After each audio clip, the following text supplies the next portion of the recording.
Nous te rendons grâce, Seigneur. Nous te disons merci, ô roi de la terre, Seigneur Tout-Puissant, Dieu de l'univers, Créateur de toutes choses. Nous voulons encore une fois de plus entamer cette large montagne que nous avons commencé à monter, qui est d'annoncer l'évangile de vérité et de mettre à la lumière de tout le monde la vérité de ta parole.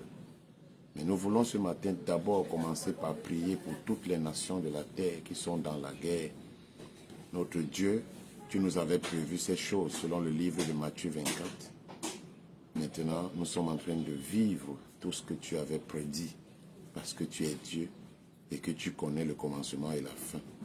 Nous voulons donc encore une fois de plus venir prier et intercéder pour la guerre en Ukraine, pour les foyers de tension qui sont au Moyen-Orient, pour les tensions qui sont en Afrique, pour les guerres qui sont en Éthiopie, en Érythrée, pour les guerres qui sont au Cameroun, dans notre nation, chère nation, dans le sud-ouest et dans le nord et l'extrême nord. Nous voulons, Seigneur, que tu protèges ton peuple et que tu fais éteindre ces foyers de feu. Nous savons que tout cela vient de la méchanceté de l'homme, du manque, Seigneur, de l'homme d'être apprivoisé par l'évangile qui apporte des guerres et des luttes. Nous t'étendons donc, Seigneur, la main afin que tu puisses soutenir au nom de Jésus. Nous prions, Seigneur, une fois de plus spécialement pour tous ces événements malheureux qui nous atteignent, pour tous les accidents, les morts subites et tout ce qui arrive au quotidien pour perturber notre quotidien. Nous voulons te confier cette semaine, qu'elle soit une semaine de joie et non de pleurs. Nous voulons te confier, Seigneur, une fois de plus, que tu puisses, Seigneur, ô Dieu, manifester, accorder tes grâces et tes faveurs pour que rien de ce qui est mauvais puisse atteindre.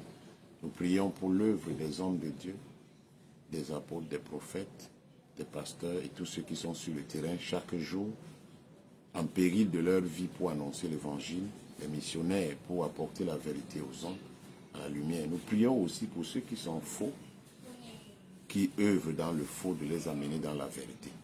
Notre Dieu, nous ne pouvons que te prier pour te demander, Seigneur, toutes ces choses au nom de ton Fils Jésus-Christ. Amen.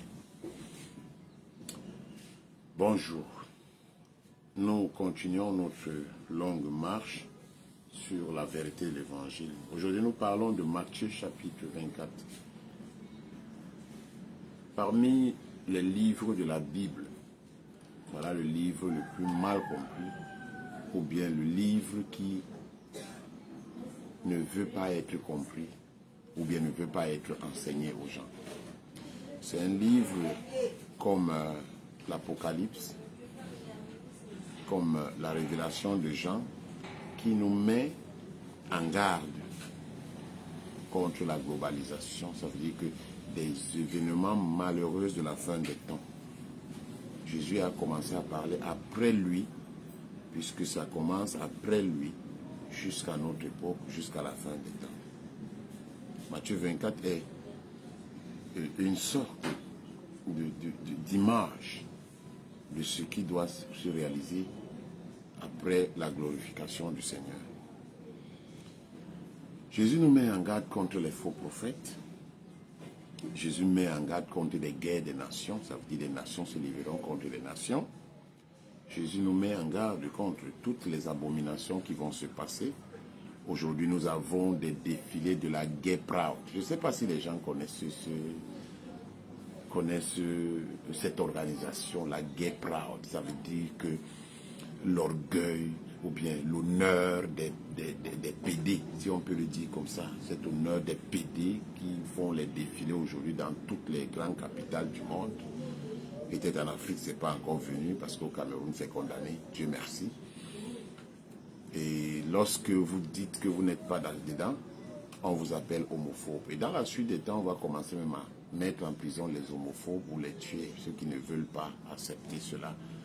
Mais c'est des abominations dont Jésus nous met en garde ici. La Gay Pride. Ils sont allés en Israël, ils défilent tous les jours dans les capitales d'Europe, la France, et ils vont au Brésil, ils vont aux États-Unis, partout ils défilent avec des drapeaux multicolores. C'est le drapeau de leur organisation qu'on appelle le drapeau de la LGBT, qu'on avait imposé au stade de Brême, en Allemagne, le grand stade qui jouait, là où se jouait la Champions League. Ils ont imposé qu'on doit mettre les couleurs là sur les couleurs qui reflètent ce stade. Les Allemands ont refusé. Bref, ça a coûté beaucoup de choses là-bas, beaucoup de sanctions. Donc ça veut dire que si les gens sanctionnent des nations parce qu'ils n'ont pas mis ce drapeau de multicolore, un jour je vais le ressortir. Il y a même des gens qui portent ça dans leur tricot sans connaître qu'ils sont en train ils sont en train de ressortir la gay proud, en fait. Jésus dit donc, Matthieu chapitre 24 à partir du verset 11 dit, plusieurs faux prophètes s'élèveront et séduiront beaucoup de gens. Si ce n'est que ce verset seul nous parle de tout ce qui est en train de se passer aujourd'hui. Plusieurs faux prophètes, plusieurs faux pasteurs, plusieurs faux évangélistes, plusieurs faux enseignants se lèveront et séduiront beaucoup. C'est pour s'enrichir, c'est pour que eux ils deviennent riches qu'ils font ces choses. C'est pour que eux ils vivent de ça, pour montrer qu'ils sont capables de quelque chose. Ce n'est pas dans le sens de la vocation que Jésus nous a donné pour annoncer l'évangile. Cette bonne nouvelle, et il dit, et parce que l'iniquité se sera accrue, la charité du plus grand nombre se refroidira. Parce qu'ils feront des choses que les gens ne seront plus charitables. Ils vont se poser, comme aujourd'hui les gens se posent la question, les gens ne savent même plus sur quel sein se vouer. Les gens confondent même tout le monde. On dit non, tous ces pasteurs sont les mêmes personnes. Non, on ne sait même plus où aller. Ici on vend de l'eau, ici on vend des balais, ici on vend des amulettes, ici on vend des chapelets, ici on vend des gommettes, là-bas on vend des images, on vend des huiles, on vend du sel, on vend de la terre, on vend de l'herbe, on vend de l'essence. Toutes ces substances sont vendues aujourd'hui par ces personnes, soi-disant que c'est béni. On ne sait plus sur qui se vouer, on ne sait même pas là où aller. On ne sait même pas où aller. Donc en fait, la globalisation englobe tout le monde. Mais la Bible nous dit, mais celui qui persévérera jusqu'à la fin sera sauvé. Ça veut dire que celui qui tient sur ses pieds à ne pas être séduit par ces choses sera sauvé. Parce que non seulement l'abomination va se chercher aussi à séduire. C'est comme ça que ces faux prophètes aussi séduisent les gens parce que d'autres sont homosexuels. Je vous dis, il y a des des hommes de Dieu, des télé-évangélistes que vous écoutez dans les télévisions et que vous avez même parfois on vous donne leurs flyers, on vous donne leur livre quotidien. Je vais vous donner seulement un seul livre. Le Raspodi. Bon nom, même les chrétiens ont ça. Mais la personne qui écrit ces choses, il est quoi? Vous vous êtes posé cette question? Pasteur Christ Ekoyeme. Christ Embassy. C'est un homosexuel. Il est homosexuel. Mais il séduit des milliers de personnes. Et son église recrute même des homos. Il les fait croire qu'ils sont il les fait croire qu'ils sont des chrétiens, des enfants de Dieu, ils iront au ciel. Faux. Cet homme veut seulement s'enrichir derrière votre naïveté et votre ignorance. En vous mettant en vous embrigadant. Et ils parlent bien, ils enseignent bien, ils sont très philosophes, ils sont très éloquents. L'éloquence même fait partie de leur force. Il y en a tellement. Mais tous les jours, vous lisez tout ce qu'ils écrivent, tout ce qu'ils vous donnent. Vous priez même, ils vous donnent des petites prières. Mais on vous vend un Raspodi. Les témoins de Jéhovah même ne vendent pas leur tour de garde, parfois.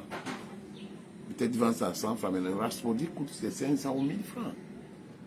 La parole de Dieu, vendue. Et c'est des gens que vous priez tous les jours avec eux.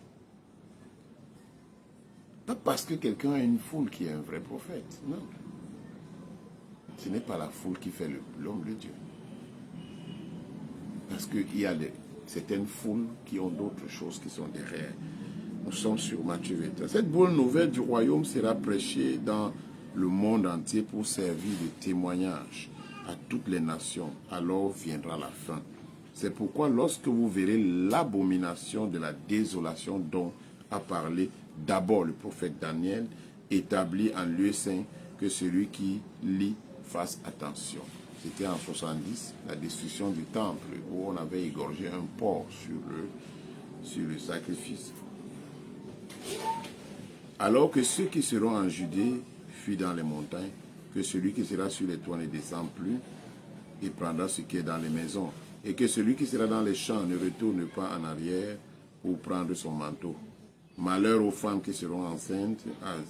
Tout ça s'est passé en 70 après Jésus. Je vous ai dit, ces événements commencent à partir du moment où Jésus est mort et glorifié, 70 jours ou bien 70 ans après sa glorification, il y a eu ces événements qui sont réalisés. C'est alors que la détresse sera si grande qu'il n'y a point eu de pareil depuis le commencement du monde jusqu'à présent et qu'il n'y en aura jamais. Et si ces jours étaient abrégés, il mettait en garde son peuple ici. Si il sera engagé, serait abrégé, personne ne sera sauvé, mais à cause des élus, ces jours seront abrégés. Si quelqu'un vous dit alors le Christ est ici, il est là, ne le croyez pas. Et il se lèvera des faux Christ et des faux prophètes. Ils feront de grands prodiges et des miracles au point de séduire, s'il est possible, même les élus. Or, c'est le passage où je voulais tomber. Car il se lèvera des faux Christ, ça veut dire des fausses religions, et des faux prophètes. Ils feront des grands prodiges et des miracles au point de séduire, s'il est possible, même les élus. Qui Jésus appelle les élus ici?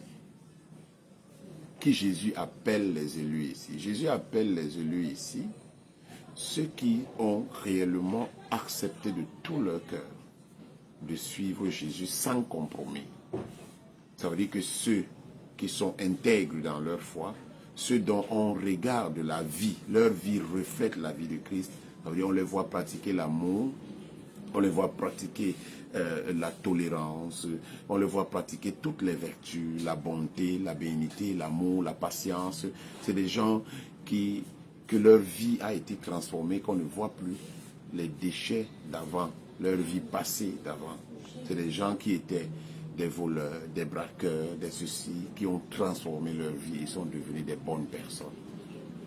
On verra ces gens. Ce sont ces gens qui sont vraiment et réellement transformés par la vie de Christ.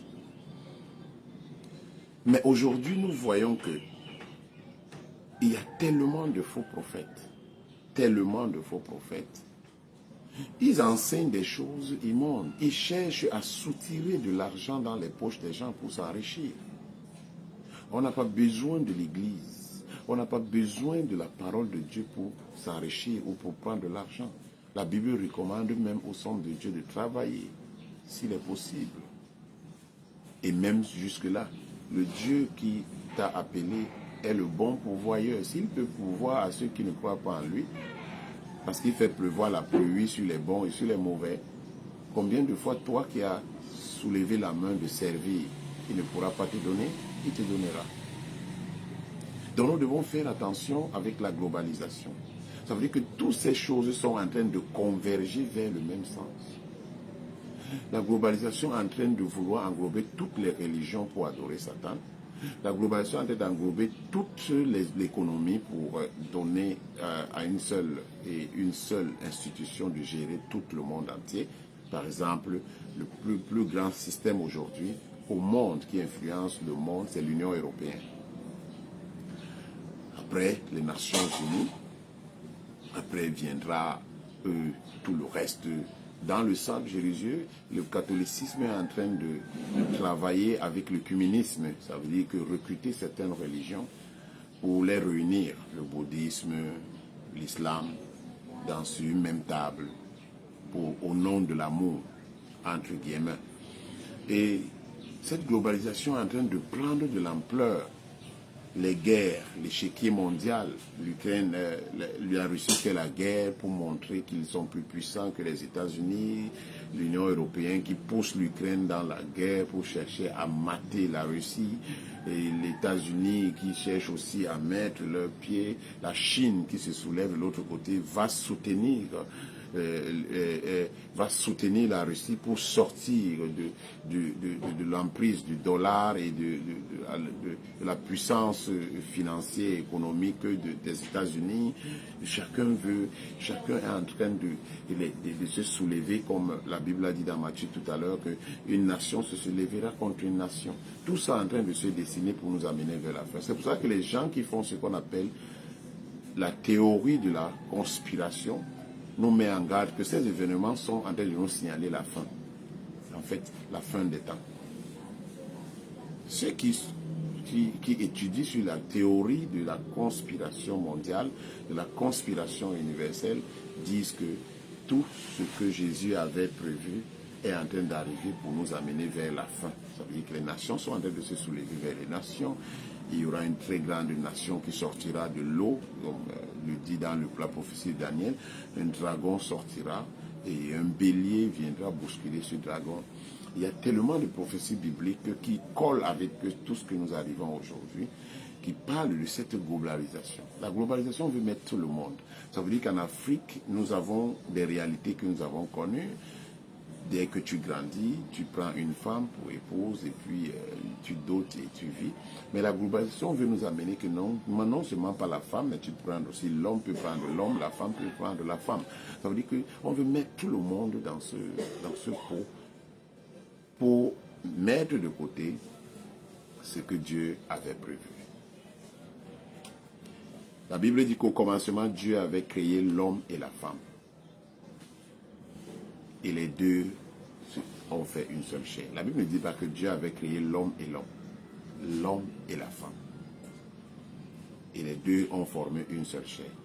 Donc deux hommes sont incompatibles. Ils ne peuvent pas faire une seule chair. Deux femmes sont incompatibles. Elles ne peuvent pas faire une chair. Parce que ça n'a pas été au commencement. Et ça ne sera jamais jusqu'à la fin. Alors pourquoi le faire? C'est parce que celui-là qui a voulu monter sur le trône de Dieu, qu'on appelle Satan, est descendu pour tromper l'homme. En fait, pour dégrader l'image de l'homme envers son Créateur. Parce que l'homme a été créé à l'image de Dieu, selon sa ressemblance. Dans l'aspect psychique de l'homme, on ressemble à Dieu par la connaissance et par beaucoup de choses. Sauf que nous nous sommes laissés tromper par le menteur, par le trompeur qui est le diable. Il n'a pas plus de connaissances que nous, parce que c'est à nous que Dieu a donné la capacité de connaître. Et Dieu nous a donné un livre d'institution qu'on appelle la Bible. Ce livre a toute la connaissance. C'est pour ça que Dieu voudrait que nous soyons plongés dans les Écritures, parce que cela nous empêche de tomber sur les pièges du malin, de tomber sur les pièges de Satan. Cela nous empêche de ne pas tomber dans les pièges de Satan, parce qu'il a piégé les hommes, afin de les rendre rebelles face à leur Créateur. Et lorsqu'on est rebelle face au Créateur, ta vie même ne devient rien. Et lui se réjouit de ton malheur. C'est comme ça qu'il va te pousser à entrer dans des cercles ésotériques. Il va te pousser à chercher d'autres connaissances, parce qu'on t'a dit qu'elles sont cachées quelque part. Il va falloir entrer dans une initiation. Cette initiation va t'amener d'initiation à initiation, Soit tu vas entrer dans la rose quoi, soit tu vas entrer dans la franc-maçonnerie. Surtout que tu n'entreras même pas dans la franc-maçonnerie. La franc-maçonnerie veut une catégorie de personnes. Dans la franc-maçonnerie, le choix est fait. Si tu n'as pas la connaissance, tu n'entres pas. Parce qu'en fait, ils appellent ce qu'on appelle, leur emblème, c'est le G, la gnose, la connaissance. Ils veulent des gens, des grands footballeurs. Si dans ton domaine tu es meilleur, ils vont te recruter. Ils vont t'aborder, ils vont te recruter, ils vont te rendre plus célèbre. Ils veulent des musiciens célèbres. Ils veulent des soldats célèbres. Les hauts gradés. Ils veulent des intellectuels. Ils vont dans les universités pour recruter les élèves les plus intelligents, les plus intellectuels. Dans le domaine de la finance, eux qui dominent. Et de ceux qui ont vraiment des grands diplômés. Je connais une de mes filles qui a une DEA en banque et finance. Elle a été déjà abordée plusieurs fois. Jusqu'aujourd'hui, elle ne trouve pas le travail parce qu'elle n'a pas encore accepté. Elle n'a pas encore accepté, mais elle a des grands diplômes en banque et finance. Ça veut dire que c'est une très grande économiste dans ce pays, mais qu'on ne sait pas. Parce qu'elle n'a pas encore accepté d'aller de ce côté-là. Donc ils sont là en train de recruter des grandes et des grandes personnes. Ils sont en train de recruter. Donc nous voulons vous présenter ici l'évangile. Nous bénissons le Seigneur. Nous allons continuer cela par la grâce de Dieu le soir, parce que lorsque le monde se réveille, les bruits aussi se réveillent. Vous voyez, vous constatez que tout autour de moi, des enfants sont en train de faire des bruits parce que je suis à la maison. Donc lorsque le soleil se lève, tout se réveille. Même les insectes se réveillent. Donc nous allons continuer le soir par la grâce de Dieu sur notre sujet de la globalisation. Nous allons continuer à parcourir le livre de Matthieu 24 qui n'est pas prêché aujourd'hui, qui n'est pas enseigné aujourd'hui par les églises. Je ne sais pas si c'est les symbolismes qui sont là-bas qui effrayent. Je ne sais pas pourquoi, ou parce que les pasteurs n'ont pas cette connaissance-là à creuser profondément pour comprendre ce que Jésus disait ici à l'église. Je ne sais pas le pourquoi on esquive ça. Parce que c'est un livre très admirable, c'est un livre très bon, qui, Matthieu 24, nous met en garde, nous amène à tenir les deux pieds sur notre foi, à rester ferme dans l'intégrité, à rester ferme dans la piété. Parce que Jésus dit, lorsque le Fils de l'homme reviendra, trouvera-t-il la foi sur terre? Et que la foi de bon nombre sera corrompue. Oui, c'est vrai, sera corrompue. Donc, nous allons continuer sur le verset. Aussitôt après ces jours de détresse, le soleil s'extinguira et la lune ne donnera plus la lumière, les étoiles tomberont au ciel et de puissance. À ce soir, 20h, que Dieu vous bénisse.